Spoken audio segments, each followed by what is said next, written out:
이어서 강릉입니다. 폐광 지역 경제를 책임지고 있는 강원랜드 카지노를 긴급 점검하는 시간입니다.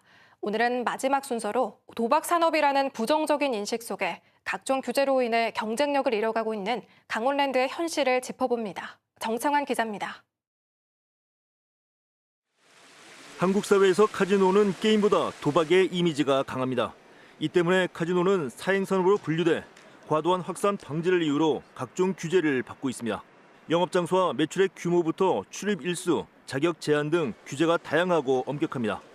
카지노 경쟁력 강화를 위해 규제 완화 요구가 계속 나오고 있지만 강원랜드와 정부 모두 국민 정서를 이유로 들며 소극적입니다. 국민적으로 그 이미지 개선이 되면 그걸 기반으로 규제 문제를 풀어나가는데 더 수월할 거다. 그래서 저희는 거기에 집중하고 있거든요.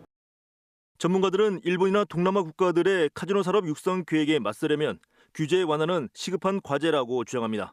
각종 규제는 여전하고 시설 확충 등 투자가 이루어지지 않는다면 내국인 이용객의 해외 이탈이 더욱 심해질 거라는 이유에서입니다. 나아가 폐광 지역 경제 회생에도 차질을 줄 수 있다고 지적합니다. 돈 많은 그 갬블러들이 국내보다는 해외 가서 편안하게 즐기는, 결국은 이 국부도 유출되고 강원랜드에도 큰 데미지를 입히는 그런 경우가 많습니다.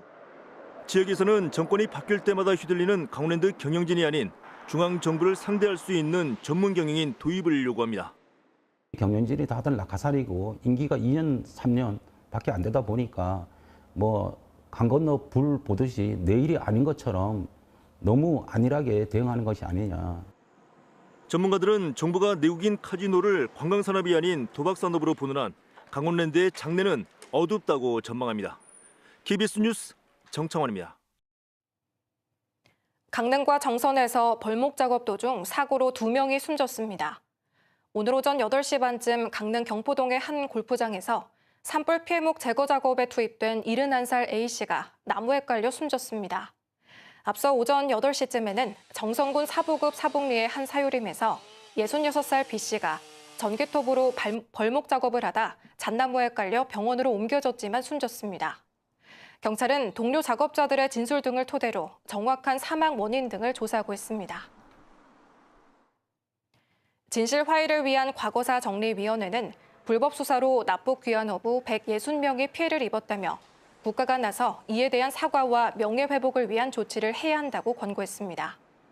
진실화해위원회는 납북 귀환 어부들이 지난 1971년 8월부터 10월까지 고성 어로 한계선 인근에서 오징어 조업을 하다 북한 경비정에 납북돼 이듬해 9월 돌아왔지만 수사기관의 불법 수사로 국가보안법 위반 등으로 억울하게 처벌을 받았다고 판단했습니다.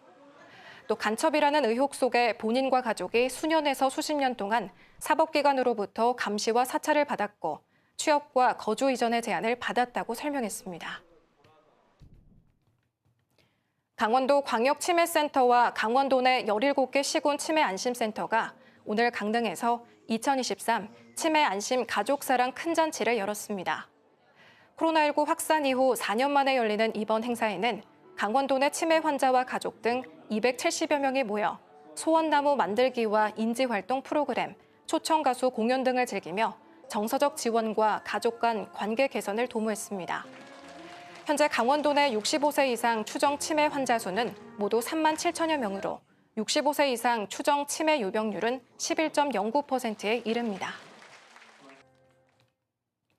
바닷물과 민물의 염분 차이를 이용해 전기를 생산하는 이른바 염분차 발전 사업이 동해에서 추진됩니다. 동해시는 내년부터 한국수력원자력이 동해 하수종말 처리장 인근에서 세계 최대 규모인 100kW급 염분차 발전 실증 사업을 추진할 계획이라고 밝혔습니다. 동해시는 한국수력원자력이 이 사업을 메가와트급 발전 사업으로 개발해 2026년부터 생산된 전기를 상용화할 계획이라고 설명했습니다. 지금까지 강릉이었습니다.